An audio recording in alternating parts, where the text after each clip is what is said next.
Bonjour à tous, bonjour à toutes.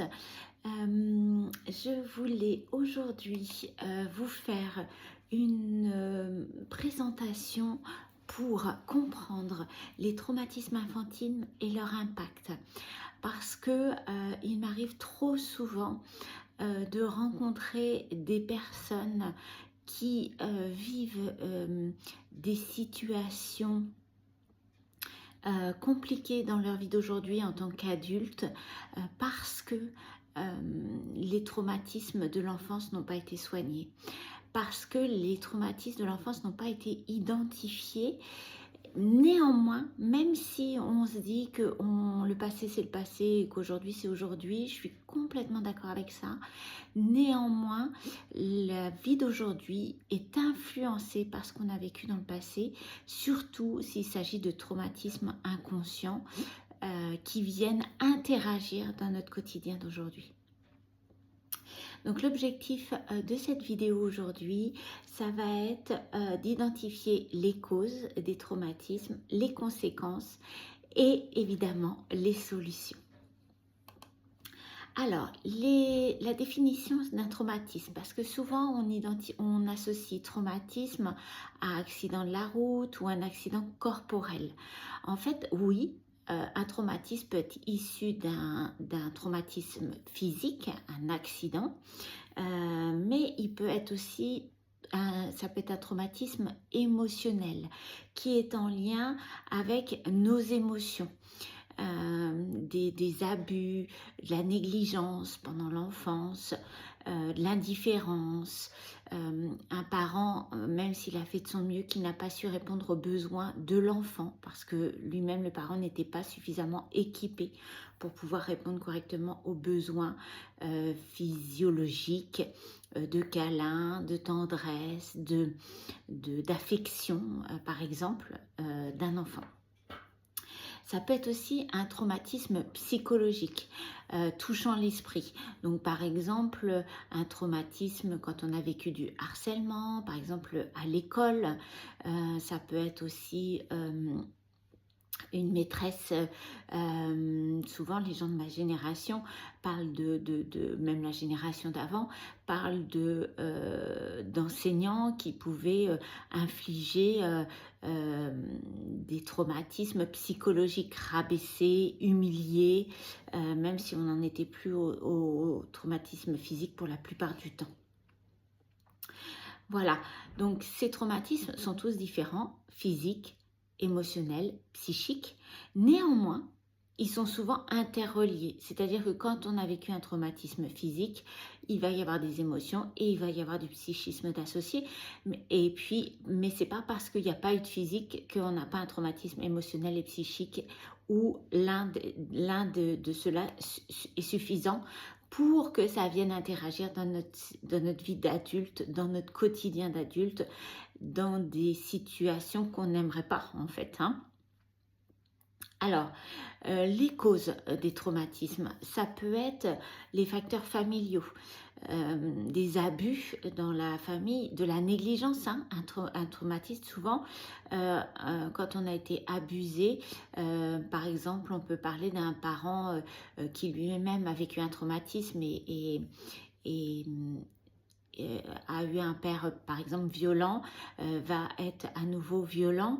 Ok, on peut parler de traumatisme physique comme ça, de la violence physique, mais ce qui souvent pose le plus de problèmes parce que ça n'a pas été identifié et guéri, ce sont plutôt les traumatismes, les négligences, l'indifférence d'un parent ou un parent qui a beaucoup travaillé et a été vraiment très absent.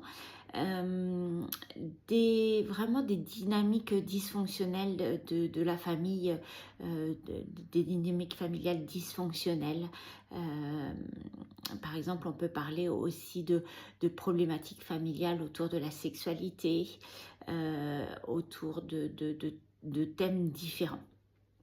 Il y a les facteurs sociaux aussi, de l'intimidation, de la discrimination, de l'isolement social.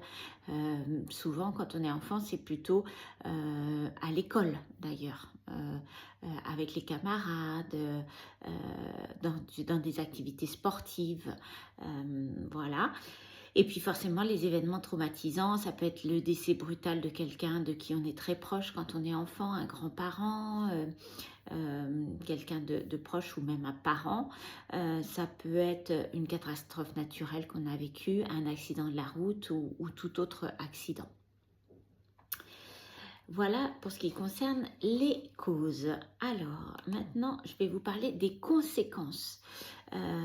Donc, les conséquences, pas les conséquences pour l'enfant, mais les conséquences pour vraiment l'adulte qu'on est devenu.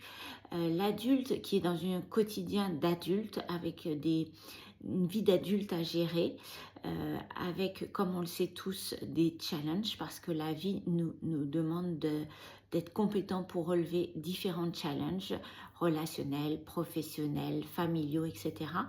Et donc, c'est comment ces traumatismes viennent interférer dans notre vie d'adulte et nous empêcher souvent d'être au contact de nos réelles ressources d'adultes et d'avoir des comportements qui ne sont pas les comportements que l'on devrait, avec des grosses guillemets, avoir quand on est adulte. Alors par exemple, tout ce qui va être de l'ordre du mental, ça va être l'anxiété. Et souvent, je m'aperçois que les personnes anxieuses, pendant qu'on n'arrive pas à un niveau d'anxiété très très élevé, même quand on est avec des personnes qui souffrent d'un niveau d'anxiété élevé, ne se rendent pas compte à quel point ce n'est pas normal de souffrir comme ça d'anxiété. Parce que ces personnes normalisent leur comportement anxieux et n'ont pas conscience forcément que leur comportement n'est pas adapté et est synonyme de la vie est dangereuse, le monde est dangereux, les relations c'est dangereux, et sont dans des comportements qui ne sont pas des comportements où on va être chaque jour dans qu'est-ce qui me fait vibrer, qu'est-ce qui a du sens pour moi, qu'est-ce qui est important pour moi, qu'est-ce qui va faire qu'à la fin de ma vie, je vais vraiment être comment je pourrais dire, je vais être satisfait et pas dans des regrets à la fin de ma vie par rapport à ce que j'ai vécu, ce que j'ai construit, voilà. Donc ça, c'est vraiment, souvent l'anxiété va empêcher ça.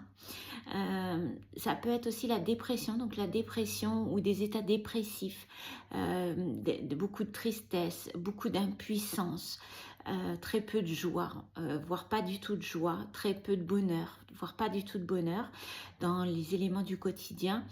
Ça, souvent, elle est beaucoup plus identifiée, mais elle est identifiée comme, ben voilà, c'est comme ça. Ben non, en fait, c'est dû à des traumatismes de l'enfance qui peuvent être guéris, on va le voir tout à l'heure, et on peut changer ça. Et puis forcément, tous les troubles de stress post-traumatique, toutes ces réactions que l'on peut avoir on se dit mais pourquoi j'ai réagi comme ça, pourquoi j'ai réagi autant, pourquoi, et des fois, encore une fois, quand on est en stress post-traumatique, on a des réactions qui sont disproportionnées, mais on ne se rend pas compte que la réaction est disproportionnée parce qu'on ne se rend pas compte que ce qu'on est en train de revivre, c'est ce qu'on a vécu dans l'enfance et non pas du tout ce qui est réellement en train de se passer au moment présent dans notre vie d'adulte avec les ressources d'adulte qu'on a à notre disposition. Je vais parler par exemple d'évitement, je vais parler de colère extrême pour des petites choses, je vais parler de repli, de fuir des situations, de ne pas oser dire non, ne pas oser dire son avis, enfin voilà, toutes ces choses qui sont beaucoup l'évitement hein, sont du stress post-traumatique. Les conséquences aussi à long terme, c'est les relations interpersonnelles. On va manquer énormément de confiance en soi.